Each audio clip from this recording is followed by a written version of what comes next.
to the water. I have a friend that lives on a houseboat in the Keys. You can't stay there, right? And so they used to open up the school gymnasiums for people to go and stay while there's a hurricane. How you gonna do that when you're worried about coronavirus and you need to social distance, right? So it's definitely something that we need to consider, and we're in the beginning of it. We got another 4.5 months of hurricane season, so a lot happening. 2020 is just like there's a lot happening.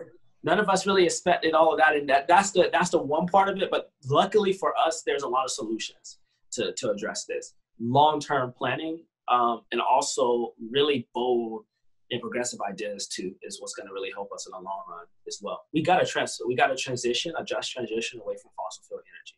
We need to move to clean energy. Now, some people, we can argue all day, all long about what that's going to look like. Some people can say, I like solar, I like nuclear, I like wind energy, I like all of this. And we can argue all day, all long about which one is the best. Although I think it should be multi-layered. I think we definitely got to get away from fossil fuels as soon as possible. And then we can argue about the rest later. And that's why I support the Green New Deal. And I'm going to be unveiling something later along with several other candidates about the Green New Deal, either later this week or next week. We need a Green New Deal in the state of Florida. And what the Green New Deal is a plan both to transition us away from fossil fuel energy, but also talk about the economics in this as well, and justice as well. The 2020 is the decade of the Green New Deal, and we mean that in all intents and purposes. Right.